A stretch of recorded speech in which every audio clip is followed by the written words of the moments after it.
He's back. Lord Voldemort has returned. He arrived at our house late one night in the arms of his servant Wormtail. My master had found out that I was still alive. He had captured Bertha Jorkins in Albania. He had tortured her. She told him a great deal. She told him about the Triwizard Tournament. She told him the old Auror Moody was going to teach at Hogwarts. He tortured her until he broke through the memory charm my father had placed upon her. She told him I had escaped from Azkaban. She told him my father kept me in prison to prevent me from seeking my master. And so my master knew that I was still his faithful servant, perhaps the most faithful of all. My master conceived a plan based upon the information Bertha had given him. He needed me. He arrived at our house near midnight. My father answered the door. It was very quick. My father was placed under the Imperious Curse by my master. Now my father was the one imprisoned, controlled. My master forced him to go about his business as usual, to act as though nothing was wrong. And I was released. I awoke. I was myself again, alive as I hadn't been in years. "And what did Lord Voldemort ask you to do?" said Dumbledore. He asked me whether I was ready to risk everything for him. I was ready.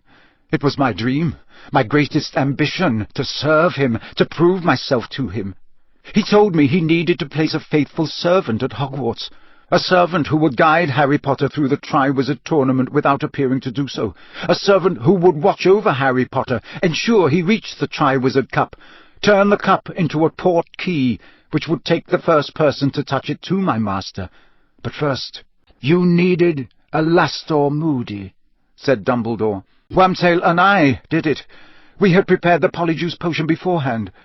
We journeyed to his house. Moody put up a struggle. There was a commotion. We managed to subdue him just in time, forced him into a compartment of his own magical trunk, took some of his hair and added it to the potion. I drank it. I became Moody's double. I took his leg and his eye. I was ready to face Arthur Weasley when he arrived to sort out the muggles who had heard a disturbance. I made the dustbins move around the yard. I told Arthur Weasley I had heard intruders in my yard who had set off the dustbins. Then I packed up Moody's clothes and dark detectors, put them in the trunk with Moody, and set off for Hogwarts. I kept him alive under the Imperious Curse. I wanted to be able to question him, to find out about his past, learn his habits, so that I could fool even Dumbledore. I also needed his hair to make the Polyjuice potion. The other ingredients were easy. I stole Boomslang's skin from the dungeons. When the potion's master found me in his office, I said I was under orders to search it. "And what became of Wormtail after you attacked Moody?" said Dumbledore. Wormtail returned to care for my master in my father's house and to keep watch over my father. "But your father escaped?" said Dumbledore. Yes. After a while he began to fight the Imperious Curse, just as I had done.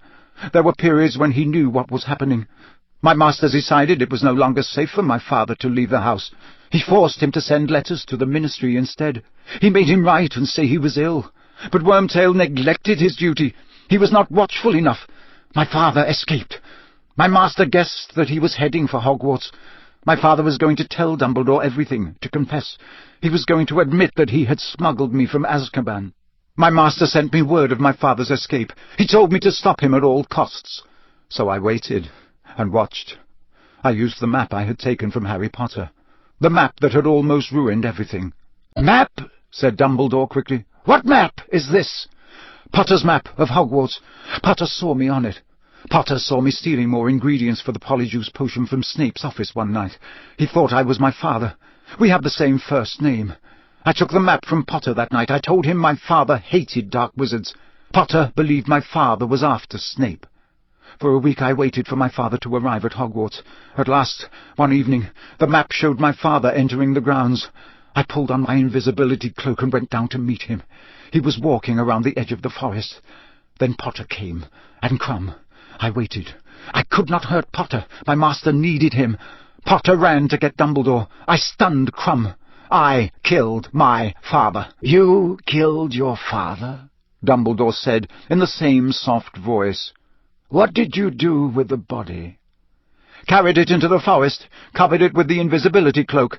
I had the map with me. I watched Potter run into the castle. He met Snape. Dumbledore joined them. I watched Potter bringing Dumbledore out of the castle. I walked back out of the forest, doubled around behind them, went to meet them. I told Dumbledore Snape had told me where to come. Dumbledore told me to go and look for my father. I went back to my father's body, watched the map. When everyone was gone, I transfigured my father's body. He became a bone.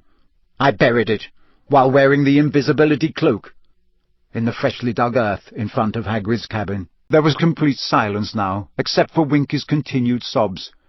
Then Dumbledore said, "And tonight? I offer to carry the Triwizard Cup into the maze before dinner," whispered Barty Crouch. "Turned it into a portkey. My master's plan worked. He is returned to power, and I will be honored by him beyond the dreams of wizards."